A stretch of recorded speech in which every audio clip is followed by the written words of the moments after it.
Vamos lá, galera do primeiro ano. Um abraço, um beijo aí para todo mundo. Falar da civilização egípcia aí da unidade 3, página 11 em diante. Unidade 3, página 11 em diante. Bom, primeira coisa que nós vamos falar aqui do Egito é o seguinte, meus filhos. O Egito foi uma das civilizações mais impressionantes do mundo, tá? Poucas civilizações são tão estudadas como esta civilização e poucas civilizações elas demonstram essa grande capacidade de estruturação. A sua arquitetura, o seu impacto na área da medicina, isso por causa do trabalho de mumificação. O trabalho de mumificação ele levou ao desenvolvimento da área da anatomia. Então, hoje nós podemos agradecer muito a área da anatomia, da pesquisa aos egípcios, por isso. Fantásticos na área da matemática, tá? Então, foi uma civilização que impressionou muito, porque você imagina uma civilização hoje criada no meio do deserto. Hoje eu só posso dizer para vocês que só tem uma civilização criada no meio do deserto que funciona e dá certo. Dubai, né? Dubai é no meio do deserto, Dubai é no meio do nada. Aí você fica imaginando o Egito, era a mesma coisa, tá? Fiz uma comparação agora que é para a gente entender. Dubai hoje, ela fica no meio do deserto, no meio do nada, não tem nada em volta de Dubai, a não ser areia. E Dubai é Dubai, tá? E o Egito era a mesma coisa. Vamos dizer assim, o Egito era como se fosse Dubai hoje, tá? O Egito era uma grande civilização, então assim, até os inimigos para chegarem próximo ao Egito, até os inimigos para chegarem ali, os inimigos eles tinham um duro caminho, que era justamente o quê? Que era justamente o caminho do deserto. Bom,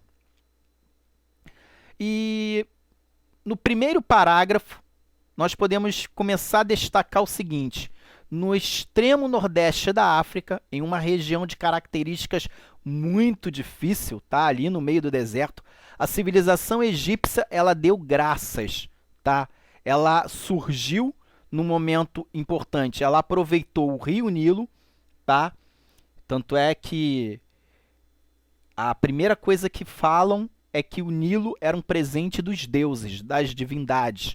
Então, os egípcios sempre faziam sacrifício, oferenda, agradecendo as divindades pelo rio Nilo. Então, eles diziam isso, nossa, isso aqui é um presente dos deuses. Então, no primeiro parágrafo, meus filhos, vocês já podem marcar aí no livro de vocês, ou anotar aí em cima, seja o que vocês estão fazendo, não sei se vocês estão no computador, no celular, não sei onde vocês estão tendo aula ou trabalhando. Tá? Mas sempre deixe o livro ali do lado, que o tio Léo sempre vai falar para vocês marcarem alguma coisa no livro, algum parágrafo, tá? Então, quer dizer, ali no nordeste da África surgiu essa civilização impressionante, essa civilização que impactou. Então, a primeira coisa que nós temos que destacar, o Rio Nilo possui um regime regular de cheias, tá? Esse regime regular de cheias, tá? Ele ia justamente dos meses de julho a novembro, tá ok? Então, ali do período de julho a novembro, tá? Tinha esse processo aí desse regime regular das cheias do Rio Nilo, tá? E a organização do trabalho humano ali era baseado justamente no seguinte: ele era um controle, se tinha-se um controle, tá, sobre essas forças dessa água, que aumentavam a capacidade, tá, da produção da natureza do rio, levando essas águas. Então havia preste atenção nisso, vou repetir, havia uma organização do trabalho humano em cima do rio Nilo, para que o aumento produtivo dessas águas, das cheias, pudessem ser levadas para as cidades, para alimentar as cidades e justamente chegar ali no campo, tá? Principalmente na área que a base econômica vinha da agricultura. Então, quer dizer, eles precisavam fazer esse translado da água, esse deslocamento da água, tá ok? Isso era uma coisa muito importantíssima aí. Vamos continuar aqui. Dá uma olhadinha nessa figura aí. Essa figura é mais ou menos, é uma figura atual, tá? Dessa época. Ali é o rio Nilo. É só para vocês terem uma ideia do rio e vocês terem uma ideia mais ou menos do que tinha em volta ali, tá? E de como eles conseguiam justamente levar essa água para algumas áreas aí. Então essa imagem aí, essa fotografia, é para vocês terem ideia justamente do deslocamento, da capacidade, daquilo que tinha em volta da civilização. Vamos lá então? Parei para beber um pouquinho d'água aqui. Vamos lá. Bom, eu já falei, né, sobre essa questão, sobre a questão da água, né, que ela promovia essa regular. Já falei ali do período do mês de julho a novembro, que era um período importantíssimo ali, tá ok para eles ali nesse momento. Os egípcios tiveram a capacidade de desenvolver uma civilização próspera. Bom, graças ao rio Nilo, as fartas colheitas que eles tinham, tá? O trigo, a cevada, tudo isso fortalecia a sua economia, então eles eram bem sustentados, bem alimentados ali. A sociedade egípcia era organizada por meio de critérios religiosos e econômicos. O faraó, a figura do faraó, ele estava no topo da pirâmide, então ele era a hierarquia mais alta como chefe de Estado. Segundo a cultura, a tradição religiosa, o faraó ele era a encarnação do deus Horus, o próprio deus Horus encarnado, a encarnação dele ali.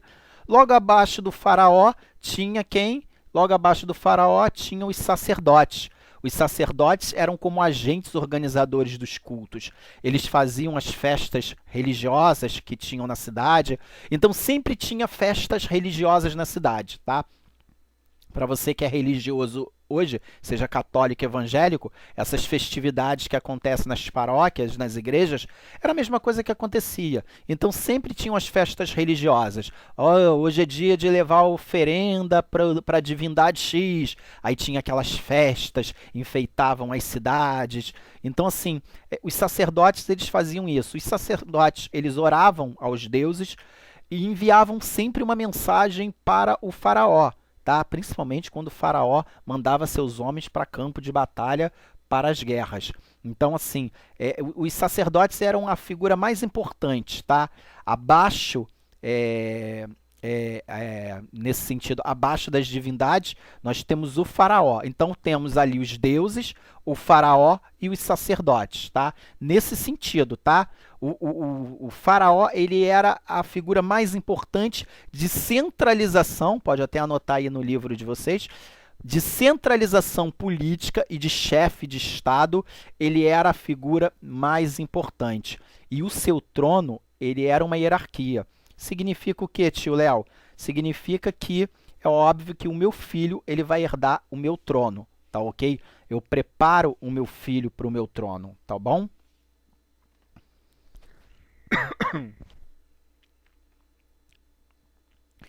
Bom, abaixo dos sacerdotes vinham quem? Os escribas, tá?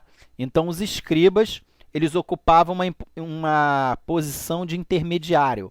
Os escribas, eles realizavam importantes tarefas para a manutenção do Estado. Quem eram os escribas? Os escribas eram aqueles indivíduos que escreviam as mensagens dos faraós, ou do faraó no caso, né, no sentido, e dos sacerdotes, as informações que passavam. Os escribas repassavam as leis, aquilo que o faraó determinava. Então os escribas eles eram uma figura importantíssima de fazer toda a anotação, tá, das leis, das regras de Estado, da sociedade. Então, assim, os escribas eram uma figura importantíssima ali. Então, eles mantinham o funcionamento do Estado. Tio Léo, vamos tentar definir melhor aí. Então, os escribas, eles eram os burocratas. Sim, meus filhos. Os escribas, eles eram como se fossem os burocratas, na grande realidade. O faraó, como se fosse um presidente, e precisava dos seus assessores, dos burocratas, justamente para dar continuidade a seu trabalho. Então, os escribas, eles eram os burocratas, tá? Eram a galera do papel e da caneta, tá? O papel e da caneta eram deles. E logo abaixo nós temos os camponeses, tá? A galera, os artesãos, os camponeses, tá? Que trabalhavam nas colheitas e nas organizações das obras que as cidades precisavam. Essa parte é muito importante aí, tá? A organização das obras necessárias para as cidades. Então, quer dizer, os camponeses, os artesãos que estavam ali, eles trabalhavam na colheita, mas quando precisava de indivíduos para as funções importantíssimas das cidades, tá? Eles estavam sempre à disposição. Mas, além deles, tinha uma outra figura, que eram os escravos. Só que tem uma parte interessante aí. Os escravos não eram do Egito. Os escravos, eles vinham de várias partes do mundo, tá? Tanto é que na próxima aula nós vamos terminar de falar do Egito e falar dos hebreus, tá? Então os escravos, eles vinham de várias partes do mundo. No Egito, o que mais se tinha era comércio de escravo. Se comercializava muito escravo, se comprava-se muitos escravos, tá? Essa era a grande análise aí, tá? Então os escravos também movimentavam a economia, porque você tinha escravos no Egito trabalhando nas principais obras, nos principais monumentos. Eram escravos de guerra, eram escravos que foram vendidos por questões de dívidas pessoais, né? Hoje você fica devendo o SPC e Serasa, graças a Deus. Você só suja o nome. Naquela época, não. Naquela época eu era acorrentado e amarrado e era levado e era vendido, tá? Então você não podia ter um nome sujo. Então naquela época se tinham escravos de dívida e se tinham-se escravos de guerras, tá? Principalmente das guerras, tá? Então os escravos vinham de qualquer parte do mundo aí. Então os escravos eram aqueles indivíduos que estavam sempre no trabalho mais braçal, mais forte, mais severo, tá? Quando eu falo aqui em cima que os camponeses eles ajudavam na organização de algumas obras, o que nós podemos definir aqui, meus filhos, é que, tá, eles ficavam com o lado mais tranquilo, tá? Sabe aquela obra na sua casa que você tem que quebrar a parede, fazer os buracos para fazer radier, fazer coluna? Esse trabalho braçal era muito difícil eles fazerem. Geralmente eles ficavam com o lado do acabamento, né? Sabe aquele lado tranquilo da obra, em que você só tem que pintar a casa, tem que fazer o acabamento, tem que colocar a janela, sabe? Deixa o lado braçal, pesado mesmo, ficavam com os escravos, tá ok? E era assim que viviam-se, era assim que era a vida do Egito. Os escravos, tá? Eles ficavam ali. Essa figura aqui é uma figura importante, porque muitas das vezes se tinha-se ali duas figuras importantes, tá? Sempre havia um mensageiro do faraó e havia sempre um engenheiro, tá? O Egito ele foi muito importante na área da engenharia, tá? As grandes construções com matemáticos, com engenheiros. Os engenheiros eles sempre estavam ali olhando a obra, calculando a obra, sempre estavam observando a obra, olhando o trabalho dos escravos, vendo a maneira em que estava sendo deslocada, alterando o rumo das obras. Muitas obras, às vezes, eram alteradas porque o faraó não aprovou o projeto. Olha, não gostei, a pirâmide ficou ruim, meu nariz ficou feio, e aí o indivíduo lá mudar todo o projeto, tá? O que acontece hoje em dia, né? Você também tem um projeto na sua casa que também, hoje em dia, também é alterado. Então, naquela época, acontecia a mesma coisa, tá, meus filhos? Sempre tinha um indivíduo ali que ia observar, analisar, ver como que eram as obras, como é que elas estavam ocorrendo, se elas estavam ocorrendo bem, tá, ok? Como é que elas estavam ali, tá? Bom, o que nós podemos destacar que o Egito ele deu para a nossa sociedade hoje o conhecimento em vários campos. A arquitetura, a medicina, a astronomia, a escrita, que se organizava por um sistema de símbolos e código muito perfeito, tranquilo. E ponto importante, eu falei ainda há pouco sobre burocracia. Os escribas eram muito burocratas, eram muito organizados, entendeu? Então, assim, você tinha um Estado burocrata e um Estado bem organizado, tá? Em todos os setores. E aqui tem vocês estão olhando para a fotografia agora, essa múmia, ela demonstra essa área da medicina, esse avanço, tá? Que se tem ali da preservação do corpo e do estudo do corpo humano, principalmente o ponto mais importante, ele foi tão importante que levou para a nossa sociedade hoje o estudo das futuras doenças que poderia ter ou surgir, no caso do que o indivíduo morreu. Tá? Morreu do quê? A autópsia hoje é baseada nessa teoria, essa grande teoria aí, justamente que desenvolveu o lado de pegar o indivíduo no processo de mumificação, identificar as doenças e observar o corpo humano em toda a sua trajetória aí, tá? Então havia aí todo o processo de mumificação que era importantíssimo aí no corpo humano aí. E sempre ali no processo de mumificação, sempre havia o sacerdote ou o auxiliar do sacerdote. Ele sempre estava ali, tá? Geralmente, quem fazia esse processo sempre eram os sacerdotes, porque uma coisa importante, meus filhos, os sacerdotes eram curandeiros, os sacerdotes eram médicos, os sacerdotes eram conselheiros do rei também, tá?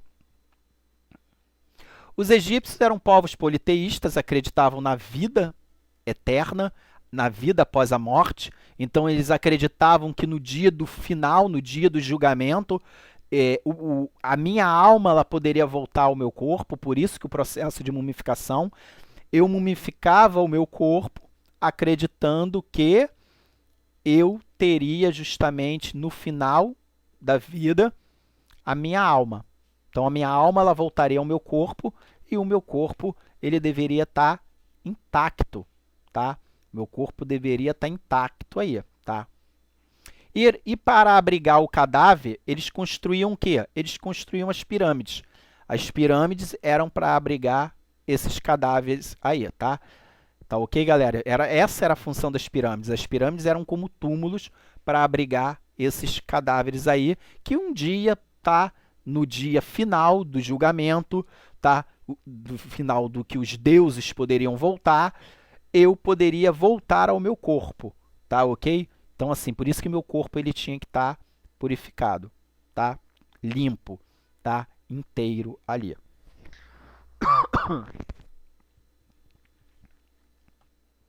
Então, os egípcios iniciaram os estudos da anatomia e descobriram várias substâncias químicas na busca de substância para a preservação do corpo. Segundo a religião egípcia, após a morte, o espírito era guiado pelo deus Anubis, tá? No tribunal de Osíris, que julgaria na presença de 42 deuses, né? Então, assim, teriam 42 deuses no tribunal de Osíris ali, tá? Anubis ele iria dar esse processo de julgamento ali da minha vida, significava que dentro desse tribunal, dependendo das minhas ações, daquilo que eu iria fazer, tá? Eu poderia ter a encarnação ou não, isso dependeria muito da minha condição de vida, daquilo que eu iria fazer, tá? Então, assim, toda a minha trajetória, tudo aquilo que eu fiz na Terra, toda aquela minha ação, ela tinha justamente uma reação no céu, vamos dizer assim. Né? Tudo que eu fazia aqui tinha uma reação no céu. Então, depois da minha morte, caberia, se nesse tribunal de Osíris eu seria bem julgado e aí poderia voltar aí a viver entre os vivos aqui na Terra, tá? E esses 42 deuses eram testemunha ali. O meu coração era pesado em uma balança que tinha como contrapeso uma pena. Se o coração fosse mais leve que a pena, o espírito receberia permissão para voltar para o corpo. Olha só. Então, se meu coração fosse mais leve do que a pena, o meu espírito poderia voltar ao meu corpo. Significaria que eu poderia voltar a viver entre os vivos aqui na Terra. Agora, se o meu coração fosse pesado, cheio de rancor, raiva, maldade, sabe? Aí a situação ia ficar feia para o meu lado e aí, amigo, esse tribunal ia me julgar da pior maneira possível. Isso era o que eles acreditavam ali, tá? Então, nós vamos aqui para essa figura aí. que nós olhamos aí, é isso aí, tá? Tá ali a balança, o julgamento, tá? E por acaso disso aí, vamos ver o que vai acontecer. Tá ali a balança. Então, galera, pescaram essa parte aí, né? Vamos ver o que vai acontecer aí. Colocou teu coração ali, coração pesou mais do que a pena e, amigo, o bagulho vai ficar feio aí pro teu lado. A situação não vai ficar boa, não. Tá? Então, quer dizer, era a visão religiosa que eles tinham ali, tá?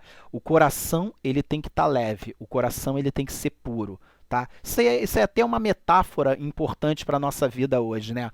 O nosso coração, ele tem que estar sempre leve, né? Geralmente, isso é uma metáfora até interessante para a gente poder viver hoje, nos dias atuais, tá? A raiva, o rancor, ele só alimenta coisa ruim para a nossa vida. E, galera, na segunda parte dessa aula, nós temos um documentário para a gente aí, tá? Então, vamos lá. Vamos dar continuidade à aula, mas na próxima aula vamos dar continuidade a isso. Mas agora, na segunda parte, tem um documentário para vocês. Pescaram? Na segunda parte tem um documentário. E aí o tio Léo quer alguma coisa de vocês, é óbvio que isso daí não é de graça, né? A atividade elabora um resumo sobre o documentário, abordando todos os principais pontos. Dentro do resumo, comentar a importância da arquitetura egípcia e do trabalho de mumificação, a estrutura, a base econômica, a religião, como todos esses aspectos contribuíram para as nossas vidas nos dias de hoje. Tá? Então, galera, vamos lá, correndo aí, próxima aula, tá? Próxima parte da nossa aula, documentário aí para vocês, tá bom, galera? Um abraço, um beijo e vamos que vamos seguindo o barco aí. Fui!